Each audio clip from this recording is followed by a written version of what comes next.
ਹਾਂਜੀ, ਸਤਿ ਸ਼੍ਰੀ ਅਕਾਲ ਸਾਰਿਆਂ ਨੂੰ। ਮੈਂ ਆ ਮਨਪ੍ਰੀਤ, ਮੰਡੇਰ ਕਲੋਥਿੰਗ ਹਾਊਸ ਫਤਿਹਗੜ੍ਹ ਸਾਹਿਬ ਤੋਂ।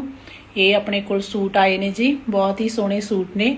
ਮੈਚਿੰਗ ਸੂਟ ਹੈ ਤੇ ਨਾਲ ਮਸਲੀਨ ਦਾ ਦੁਪੱਟਾ ਰਹੂਗਾ ਤੇ ਦੁਪੱਟੇ ਬਹੁਤ ਹੀ ਜ਼ਿਆਦਾ ਖੁੱਲੇ ਡੁੱਲੇ ਨੇ। ਜਿਵੇਂ ਮਰਜ਼ੀ ਤੁਸੀਂ ਸੂਟ ਨੂੰ ਵੀਅਰ ਕਰ ਸਕਦੇ ਹੋ ਤੇ ਪਾਰਟੀ ਵੇਅਰ ਸੂਟ ਨੂੰ ਬਣਾਉਣਾ ਚਾਹੁੰਦੇ ਹੋ ਤਾਂ ਇਹਦੇ ਤੇ ਵਰਕ ਹੋ ਸਕਦਾ ਹੈ। ਤੇ ਬਾਟਮ ਦੇ ਵਿੱਚ ਜਿਵੇਂ ਸ਼ਰਟ ਦੇ ਵਿੱਚ ਪੇਂਟਿੰਗ ਹੋਈ ਹੈ, ਉਹ ਤੁਸੀਂ ਬਾਟਮ ਤੇ ਵਰਕ ਕਰਵਾ ਸਕਦੇ ਹੋ। ਤੇ ਜਾਂ ਫਿਰ ਤੁਸੀਂ ਮੈਚਿੰਗ ਸੂਟ ਬਣਾਉਣਾ ਚਾਹੁੰਦੇ ਹੋ ਤਾਂ ਮੈਚਿੰਗ ਸੂਟ ਬਣਾ ਸਕਦੇ ਹੋ।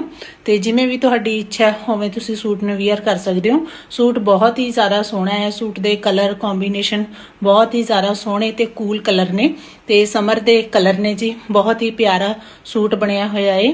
ਤੇ ਜਿਹਨੇ ਵੀ ਸੂਟ ਸਾਡੇ ਕੋਲੋਂ ਆਰਡਰ ਕਰਨੇ ਨੇ ਉਹ ਤੁਸੀਂ ਮੇਰੀ Insta ID Mander clothing house ਤੇ DM ਕਰੋ ਜੀ। ਉੱਥੇ ਤੁਸੀਂ ਆਰਡਰ ਪਲੇਸ ਕਰ ਸਕਦੇ ਹੋ ਤੇ ਸਾਡੇ ਕੋਲੋਂ ਸੂਟ ਲੈ ਸਕਦੇ ਹੋ। Thank you.